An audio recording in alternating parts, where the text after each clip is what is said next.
Good afternoon. Oh, a couple polite people out there.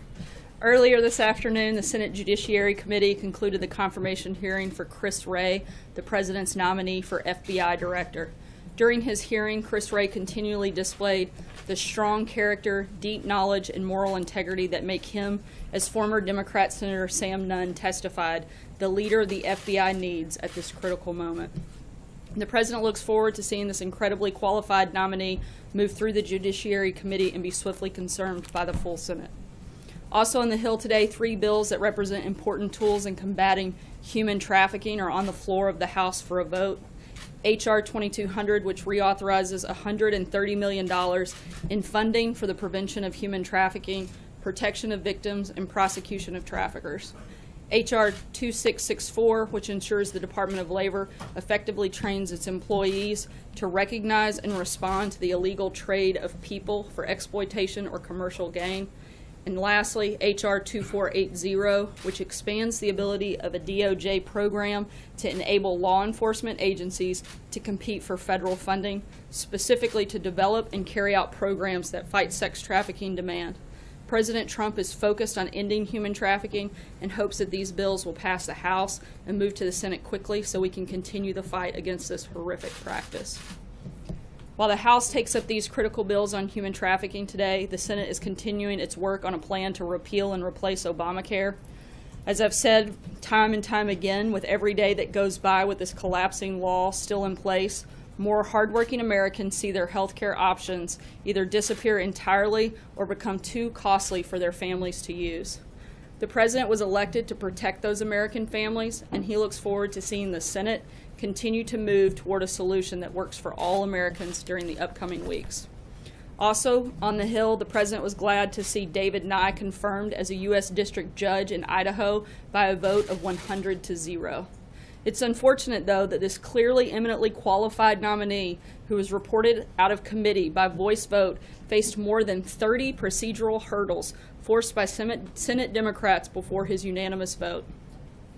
Senate Democrats continue to show the American people that they'd rather play political games with these critical nominations than work with this administration. As the majority leader said, if they continue at this rate, it will take the Senate almost 11.5 years to confirm the remaining presidential appointments. We're again calling on Senate Democrats to stop brazenly abusing Senate procedure to hold up the President's experienced and accomplished nominees so that he can continue his work on behalf of the American people.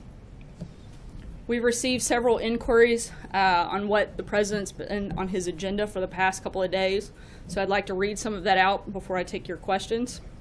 He's had multiple meetings with key economic advisors, particularly on issues of trade, such as Ambassador Lighthizer, Treasury Secretary Mnuchin, Commerce Secretary Ross, NEC Director Gary Cohn, and Director of the Office of Trade and Manufacturing Policy Peter Navarro. He's had multiple meetings on cybersecurity with Homeland Security advisors and met separately with his national security team, and a number of meetings with members of his legislative affairs team and the Vice President specifically on health care. Lastly, he had a meeting with his Faith Advisory Board to discuss issues important to the faith community. As you all know, later tonight the President will depart for Paris, France, for meetings and celebrations with America's oldest ally. Tomorrow, the President will have lunch with American military commanders, after which he will join French President Macron for a tour of the French Military Museum. After a bilateral meeting with the President, the two leaders will hold a press conference, and in the evening, President Trump and the First Lady will dine with the President and his wife. On Friday, the President will attend France's annual Bastille Day celebration, the first president to do so since 1989. To commemorate the 100th anniversary of the United States' entry into World War I, the people of France have designated America this year's national guest of honor. Troops from the U.S. Army's 1st Infantry Division, the first unit to arrive on French soil in 1917, will march in the parade, and U.S. Air Force Thunderbirds will conduct a flyover with planes with the French Air Force.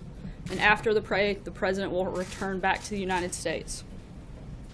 On the topic of previous inquiries, so I like to do my best to get back to you. Yesterday, I received a question from John Gizzi about whether we'd support changing Senate blue slip procedures for judicial nominees.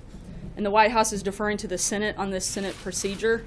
and we have multiple highly qualified nominees waiting for Senate hearings and hope the Senate can start moving them along quickly. Finally, and lastly, we understand the Chinese hospital treating Nobel Peace Prize laureate and writer Liu Xiaobo has invited U.S., German, and medical experts to China for medical consultations.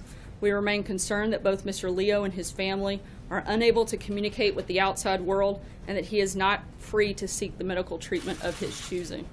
We continue to call on the Chinese authorities to grant him full parole and to release his wife from house arrest and provide them the protections and freedoms such as freedom of movement and access to appropriate medical care consistent with Chinese constitution, legal system, and international commitments.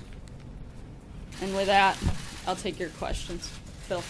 Yeah, Sarah, thanks. Has President Trump had any communication with his son, Donald Trump Jr., over the last several days, and was he involved in helping Donald Trump Jr. craft his statement to the press over the weekend on Air Force One, as was reported in the New York Times? I'm not sure about specific communications and the nature of those conversations. I know that they've spoken at least some point over the last few days, but beyond that, I don't have any other further details. With his response? Not that I'm aware of, but I just don't know the answer to that, Phil. So is that not true? I'm telling you, I'm just not sure. I don't know the answer. I'll have to check and let you know. Yeah.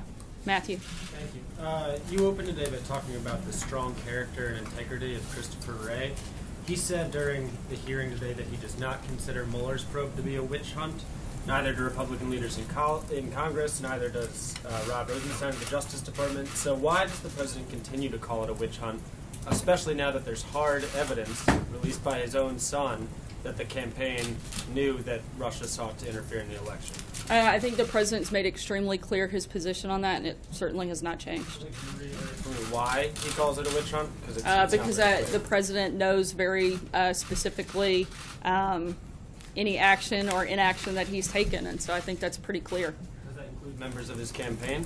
Look, I think we've been extremely clear, and I know Don Jr. was, and discussed it at length last night, as did the president's personal counsel over the last couple of days, and have walked through that very detailed. I think if there's been any evidence of collusion in 2016 that's come out at all or been discussed that's actually happened, it would be between the DNC and the Ukrainian government. I don't often quote the New York Times, but even one of their reporters tweeted earlier today that why this example provides evidence of collusion.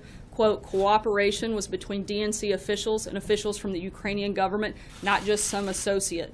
Ukrainian actions to coordinate with the DNC was actually successful, unlike anything shown by Don Jr.'s emails. Information passed to the DNC from the Ukrainian government directly targeted members of the Trump campaign in an attempt to undermine it. And that was just Ukraine.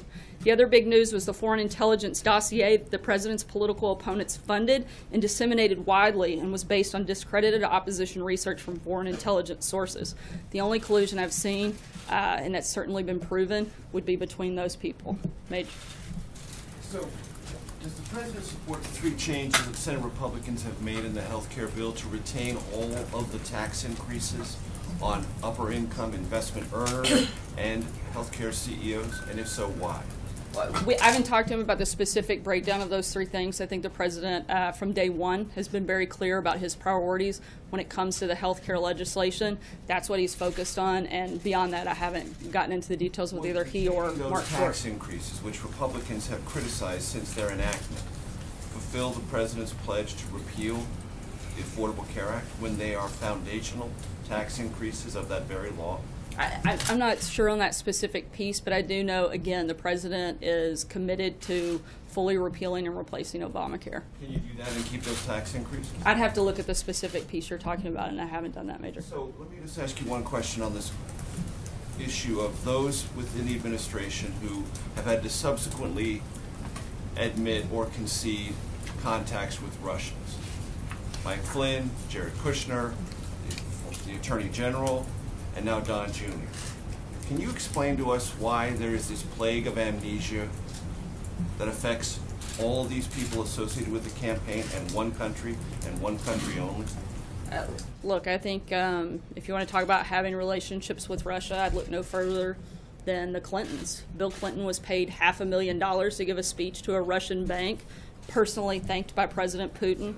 Hillary Clinton allowed 1/5 of America's uranium reserve to be sold to a Russian firm whose investors were Clinton Foundation donors. The Clinton campaign chairman's brother lobbied against sanctions on Russia's largest bank and failed to report it. I think if we're looking at Russia relations with anybody, it would be directly with the Clintons. My question was specifically about the need and the requirement to re-remember things that were not disclosed or forgotten. And I'm just trying to get your explanation as to why so many people can't remember contacts with one nation, and the inquiries lead them to then remember and then subsequently disclose them. What does account for this plague of amnesia? Every single day we do our very best to give you the most accurate information that we have, and we continue to do that every single day and have offered to be as transparent as possible with all committees and anyone looking into this matter. This doesn't suggest to you a pattern of not trying to be transparent. Not at all. Again, like I said, our goal is to be as transparent as humanly possible and to put every bit of information that we have at the forefront and willing to cooperate with anybody that is looking into the matter. When it's not at the forefront, when it has to be conceded, and then security clearance forms, in the case of Jared Kushner, have to be amended, and there's a re-remembering forced on them either by investigators or by journalists. How is that being at the forefront of transparency? Again, every time a question's asked, we give you the best information that we have and try to give you as full and accurate information as possible at all times. And have you done that in this case? Absolutely. So just, I guess, so we're all on the same page, and now you've had time to look into all these various meetings and people can remember things. Are there any other additional meetings members of the campaigns have had, advisors to the campaign have had during the campaign, between any Russian nationals and members of the campaign or advisors to the campaign? Is there anything else that's come to light that we should know about? Not that I'm aware of. Okay. Dave? Oh, can I just have one more follow-up? Sure. You've been doing a lot of briefings lately. Will you continue doing the briefings, or can we expect Sean to be doing any briefings in the future? I think we're all just trying to do the very best job we can every day, and sometimes it may be me, sometimes it may be Sean. Dave?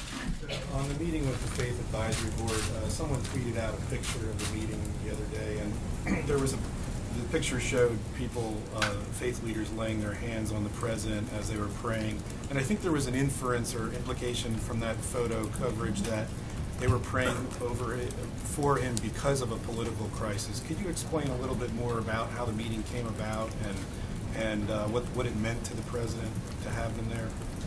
The idea that somebody would only pray when they're in crisis, I think, makes you miss the entire point of what prayer is about. You should do that every day, and that's, I think you can do that in the best of times and the worst of times. So I think it would be ridiculous to suggest the only time you might do that is in a time of crisis. How did the meeting come about, and what did it mean It's to a the Faith president? Advisory Board, and they meet from time to time to speak about issues that are important to that community.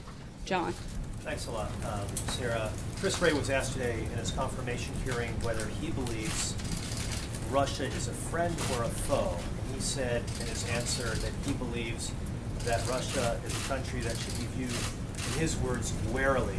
I asked you this question on Monday, and I did not get an answer from you. I believe the same question was asked of you yesterday. You said you'd get back to us. And I think it's just a pretty basic question as to whether or not the president views Russia as a friend, a partner, an ally, or an adversary. Do you have an answer yet on that question? I don't, but John, I do assure you I will certainly work to make sure I get that answer to you. And another question as it relates to the Russia sanctions bill. You had Mark Short out here the other day talking about the need for a waiver on that bill. That's what the administration would like to see.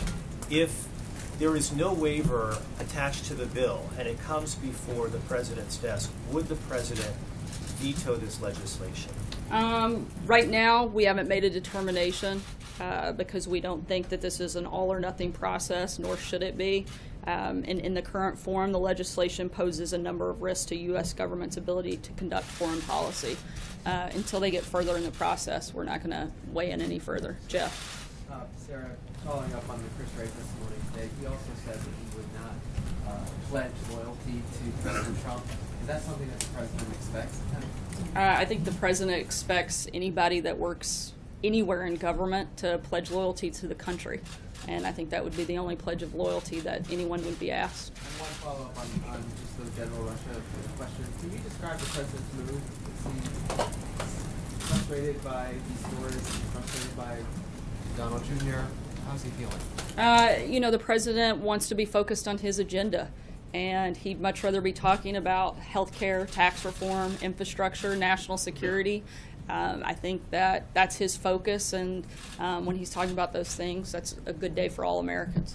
Peter. Sarah, I want to ask you, the drip, drip, drip is undermining the credibility of this administration. I think it's concede actually that? undermining the credibility of the media, because they Trey drip, drip, drip a lot of things that don't seem to have much to do about nothing. That's not the media saying that. This is Trey Gowdy, the Republican from South Carolina, saying this drip, drip, drip is undermining the credibility of this administration. So what do you say to Congressman Gowdy?